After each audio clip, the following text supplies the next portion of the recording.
یہ میں سے موجود ہوں ہمارے معروف اسلامی مذہبی اسکالر میاں اختلاف نبی کے پاس. ہم نے سے پوچھیں گے سال 2024 کیسا رہا, کیا کھویا کیا پایا, اور سال 2025 ہے کیا توقعات ہیں, کس طرح دیکھتے ہیں, کس طرح ہمارے ملک کے حالات یا عالمی جو ہمارا منظرنامہ ہے اس میں جو امت کا جو کردار ہے اس واقعے سے پوچھیں گے تو کیا بتاتے ہیں. یہ سب بتائیے. بسم اللہ الرحمن الرحیم. یادانی صاحب, سب سے پہلے تو میں آپ کا شکریہ ادا کرتا ہوں کہ آپ نے مجھے اس پلیٹ فارم پہ بولنے کا موقع دیا.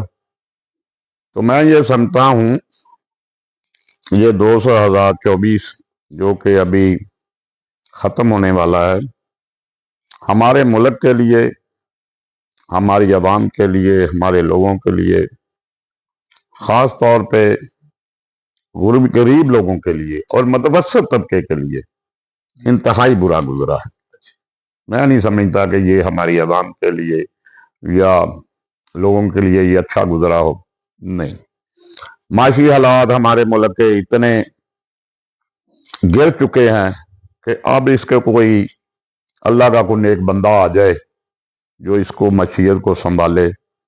تھے ایسے لوگ, کچھ کمیاں بھی ہوتی ہیں, یہ نہیں کو فرشتے تو کوئی بندہ بھی نہیں ہوتا, ایسے لوگ تھے, لیکن ہمارے جو طاقتور طبقہ ہے ان کی ظاہر اپنی مرضی چلتی ہے اس ملک میں. تو ایسے لوگ تھے جو کہ ملک کو دن بدن بہتری کی طرف لے کے جا رہے تھے, لیکن اب اس ملک میں مایوسی کے سوا کچھ نہیں ہے. مایوس تو بندہ ہوتا ہے اگر اللہ تعالیٰ کی رحمت نہ ہو. اس بے نیاز بادشاہ کی رحمت ہے جس کی وجہ سے ہم مایوس نہیں ہیں اس ملک کے لیے, اس عوام کے لیے, کہ ہر کسی کی خواہش ہوتی ہے کہ ہمارا ملک, ہماری قوم, ہم لوگ جو ہیں وہ ترقی یافتہ ملکوں میں ہمارا شمار ہو. لیکن وہاں ہوتا ہے, یہاں ملک میں اتحاد ہو, یکجہتی ہو, ایماندار قیادت ہو, جو لوگوں کے دکھ اور درد کا ان کو سمجھ سکے.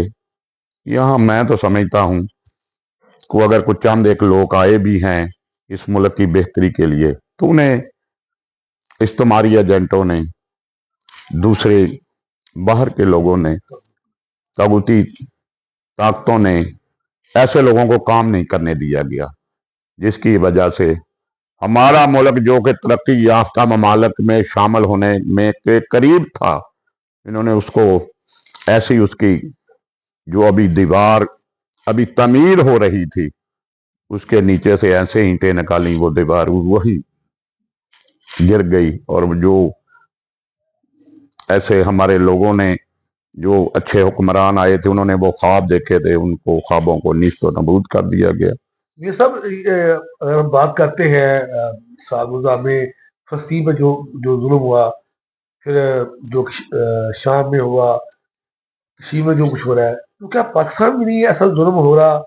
اور اس وجہ سے آپ کیا کہیں گے کہ اس کے ذمہ دار کون لوگ ہیں, اور یہ کس طرح ہم ان حالات سے باہر نکل سکتے ہیں, پاکستان بھی اور امت بھی؟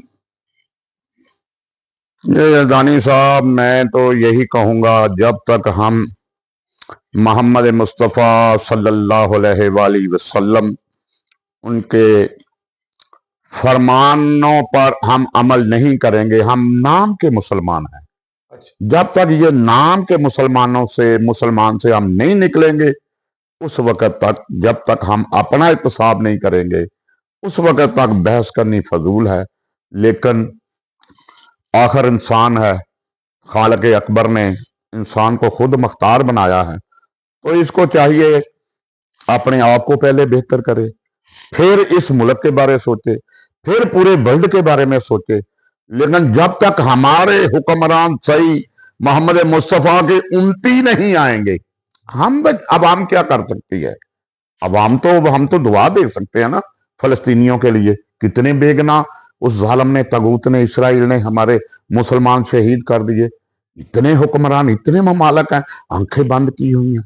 ایک ماسوائے ایران کے वो भी उसका किसी ने साथ नहीं दिया, वो भी खामोश हो गया। अकेला आदमी कहां तक लड़ सकता है? एक एक दो 11 होते हैं। काश हमारे मुसलमान मुत्तहिद हो जाते। आज हजारों लाखों मुसलमान शहीद हो रहे हैं, कोई उनको रोकने वाला नहीं, उस तगूत को रोकने वाला कोई नहीं है, कोई उनका हाथ पकड़ने वाला नहीं है, और हम बेबसी की जिंदगी गुजार रहे हैं। ऐसी जिंदगी, ऐसी लानत ऐसे हुक्मरानों पे, जो एक तो सामने मुसलमान मरता हो और दूसरा उसको तमाशा देख रहा हो। कैसे ये हम मुसलमान हैं?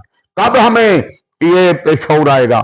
जब तक मेरे भाई यज़दानी साहब अल्लाह और उसके रसूल की हाकमियत को जब तक हम तस्लीम नहीं करेंगे, उस वक्त ऐसे ही मुसलमानों पर जुल्म होता रहेगा, ऐसे ही कश्मीरी मेरे भाइयों पर, ऐसे ही हमारे फलस्तीनी भाइयों पर, ऐसे ही लबनानियों पर, और ऐसे ही दूसरे जहां जहां हमारे मजमून मुसलमान पिस रहे हैं, वो ऐसे ही पिसते रहेंगे।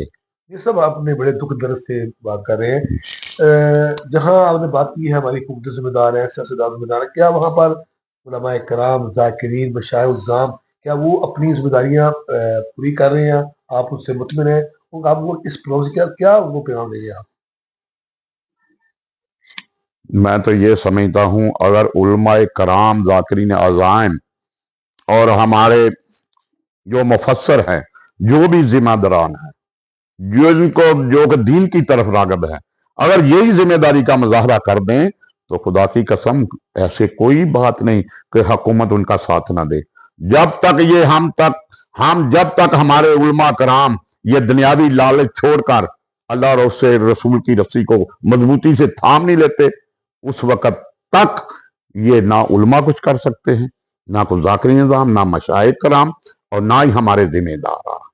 ये 2025 का जो साल शुरू होने वाला है, आखिर में आप क्या पैगाम देंगे इस बारे में? यही मैं तो यही पैगाम दूंगा हमारे उलमा कराम को, मशाइख आज़ाम को, जो जिम्मेदारान हैं, जो अल्लाह के करीब हैं, जो लोग कुर्बतन अल्लाह, अल्लाह की खुशनुदी के लिए जब तक हम अपना जज्बा, अपना ईमान नहीं बनाएंगे कि हम जो कुछ करते हैं खुशनुदी अल्लाह और उसके मोहम्मद मुस्तफ़ा और आले मोहम्मद के तर्ज अमल की जब तक हम जिंदगी नहीं गुजारेंगे, हम ना 2025 आ जाए या 30 भी आ जाए, हम इसमें कामयाब नहीं हो सकते।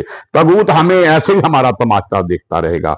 अगर कोई हम चंद एक लोग हमारे जो मुखलस होते हैं, वो उन्हें तगूत इन्हीं हमारी ताकतों में उनके हाथों इस्तेमाल होते हैं, और उसको बेचारे को कोई भी हो वो, और उनको आज काम करने नहीं देते, उनके हाथ खींचते हैं, उनके पांव खींचते हैं, उन्हें ऐसी जगह पे छोड़ देते हैं तनहा। बिल्कुल, मैं तो ये समझता हूं, अगर हमने कल खालिक के दरबार में जाना है, मोहम्मद मुस्तफ़ा को अपना चेहरा दिखाना है, खुदा के लिए मैं उम्मत मोहम्मदी को कहता हूं, मैं हाथ जोड़ के गुजारिश करता हूं, ये एक प्लेटफॉर्म हो जाए जब हमारा अल्लाह एक है, हमारा रसूल एक है, हमारे कुरान एक है। जब हमारा सब कुछ एक है, तो फिर उसमें इख्तलाफ क्यों? किस चीज का इख्तलाफ? सहाबा किराम में इख्तलाफ, अहले बैत के बारे में इख्तलाफ, ये कोई इख्तलाफ नहीं है। हमारे लिए सहाबा भी, वो भी साहिब इज्जत है, अहले बैत भी हमारे लिए साहिब इज्जत है। जब हम ये इतनी देर ये जहन नहीं बनाएंगे कि हमारे लिए सब जो है ना वो बराबर हैं, हम किसी की जो है ना तहीन नहीं करते, किसी पे कोई इल्जाम नहीं लगाते, जब हम ये अल्लाह के काम हैं, जिन्होंने बुरा किया है वो अल्लाह के दरबार में जाके वो जाने, उनका काम जाने। हमारा काम है सिर्फ मुसलमानों की तरजीह के लिए, मुसलमानों की हिफाजत के लिए, मुसलमानों की जिंदगी के लिए, मुसलमान जो इंतहाई निचली जिंदगी गुजार रहे हैं उनको अपडेट करने के लिए, उनको ऊपर लाने के लिए हम यही कर सकते हैं कि जब तक हम मुत्तहिद नहीं होंगे, जब तक एक नहीं होंगे, ला इलाहा इल्लल्लाह मोहम्मद रसूलुल्लाह तो हमने पढ़ लिया, लेकिन जब उस पर हम अमल नहीं किया तो हम ऐसे ही पिसते रहेंगे, इसी तरह जलीलो खबार होते रहेंगे। हमें चाहिए मोहम्मद मुस्तफ़ा सल्लल्लाहु अलैहि वसल्लम के अस्वाए हसना पर अमल करके अपनी जिंदगी को वक्फ कर दें, ताकि हमारे लोग, हमारे मुसलमान लोग जो हमारी तरफ, जो हमारे मिसाल के तौर पर जो अमीर ममालिक है मुसलमान, सऊदी अरब, कतर, कुवैत, या जो और भी ममालिक है, वो इनकी तरफ देख रहे हैं تو وہ اس وقت تک دیکھتے رہیں گے جب تک ان کی کوئی بھی ان مظلوموں کی مدد کے لیے نہیں آتا۔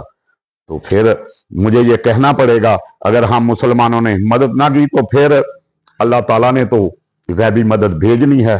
جب مظلوم کی ہاں نکلتی ہے تو اللہ تو ضرور سنتا ہے۔ اس لیے میں مایوس نہیں ہوں اپنے مسلمانوں بھائیوں کے لیے، پاکستان کے لیے، پاکستانی عوام کے لیے۔ انشاءاللہ تعالیٰ اگر ہم محمد مصطفیٰ اور اس کے اہل بیت محمد ان کی فرمان پر اور صحابہ کرام کے فرمان پر آپ چلیں گے تو انشاءاللہ تعالیٰ ہمیں کوئی نہیں ہرا سکتا، کوئی ہمیں گرا نہیں سکتا، کوئی ہمیں ذلیل و خوار نہیں کر سکتا۔ انشاءاللہ تعالیٰ ہم سرخ ہوں گے، اس دنیا میں بھی سرخ ہوں گے، اور انشاءاللہ تعالیٰ روز محشر بھی سرخ ہوں گے۔